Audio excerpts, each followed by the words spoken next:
As you can see, Rich served in the military, 6 years in the Navy.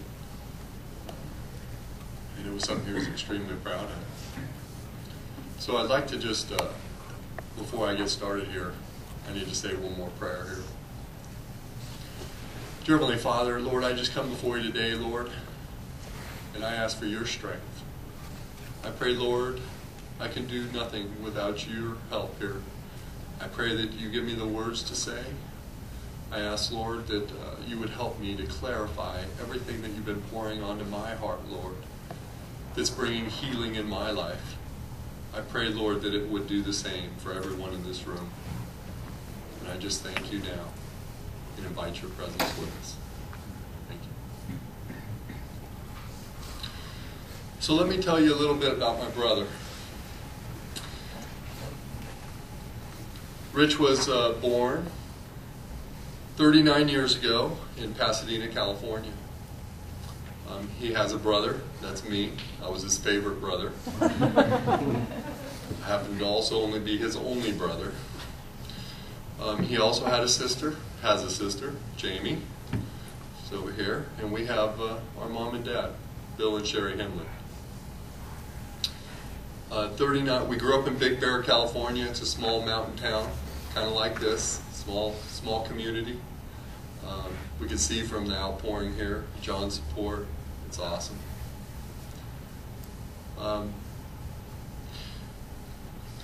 John, after graduating from high school, Rich kind of worked around town, kind of small jobs for a while, and then he decided to join the Navy, where he served 6 years.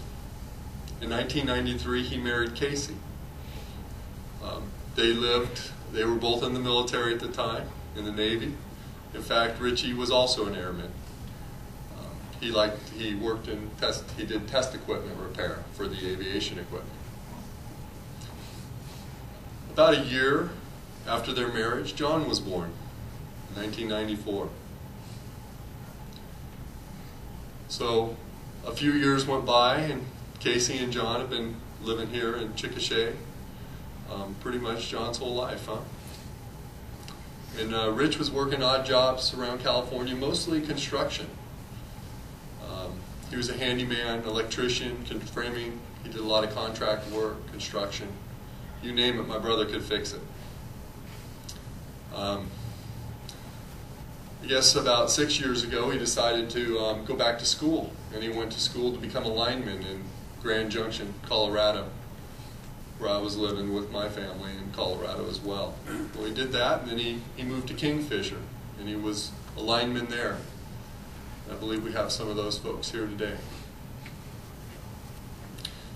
So that's about Rich. But what I would like to talk to you about is a little bit what the Lord has been putting on my heart in this time. Right? Because this is probably one of the most tragic situations in which we could all come together. And with that, I really would like to pour out what the Lord has been speaking to me and what the process I'm going through. Is I was asking all the same questions many of you were asking. Why? Right? Why? Well, my notes are on the back of my travel itinerary that the Lord spoke to me as I was getting on the plane and getting off the plane, as I was trying to make sense of this. This death is not new to me. I mean, I've had family members close to me die. And this, though, is completely different. In fact, it hit somewhere in my soul that I can't even describe.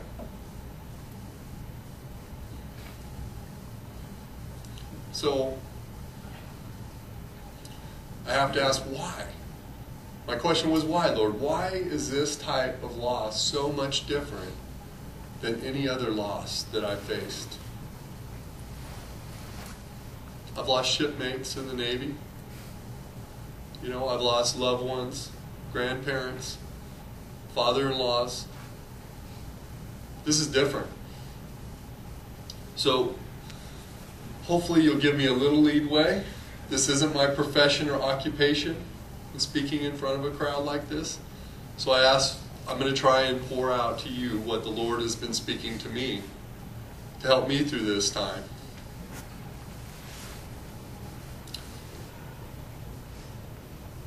What the Lord has been showing me is we've all been given gifts and talents. We've all been given different measures of those talents. I'm going to talk about some of Rich's talents here in a little bit, but this was really what he was unfolding to me, is that we've all been given these talents and we've all been given a race to run, says Peter, or says Paul. So we run our race through life with these tools that he's equipped us with. And when we don't get to finish the race that God's put before us, it aches God. And that's where I'm getting this right now, is that Rich didn't finish his race like God had intended for him. And that's why it's hitting in a spot in my soul so hard. So I continue to ask, Lord, why? How could somebody not run their race? And what's separating them? What's keeping us from running our race? And the Lord said, well, the enemy is keeping him from running his race. It says in the Bible that the enemy is here to seek, kill, and destroy. And he'll do that in any measure he can. That's a plan he's had since day one in the garden with Adam and Eve to today. It's not the same, it's the same plan. If you look around you, you can see the love and support that we all have, and you can see to be deceived that he didn't have that is a lie from the enemy. So as I continue to process through this and I go, Lord, what? Give me more. I need more. Tell me about this. And what the Lord showed me was like, when you have a school of fish, or you have a pack of animals. They'll herd up. They're in herds. And the reason they're in herds or schools is because there's protection in a herd. When you get outside or you get out of the herd, that's when the enemy can attack. And that is his only plan, is to try and separate us from the herd. To tell you that life isn't worth anything. That you're of no worth, when it's a complete lie. So, as I continue to process through this, and I wanted to have anger, I wanted to have guilt. What could I have done to prevent this? Bottom line is, that's not what it's about. What it's about is, today, what we're going to talk about, what I like to share is all the things, all the gifts Rich was given, and that we can focus on that. So, kind of a guidepost that I've been trying to use over these last few days as I've been processing through this is there's truly a time to weep and a time to grieve. That's fine. But when there's bitterness, anger, any of these things that would cause division, that's not of God. It's not of his tree. So we need to move back to where the peace is, where the peace of God is. Because that's where the peace and the healing comes from.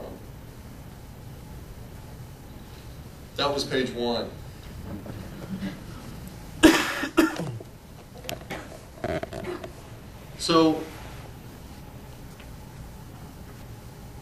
So I asked the Lord more about this running the race and this division, what causes division and how can we avoid it. And the Lord just kept showing me a picture of the Lord. The word says, do not forsake the assembly. And I always, that's church. Do not forsake when people that believe in God gather together, you should be in their midst.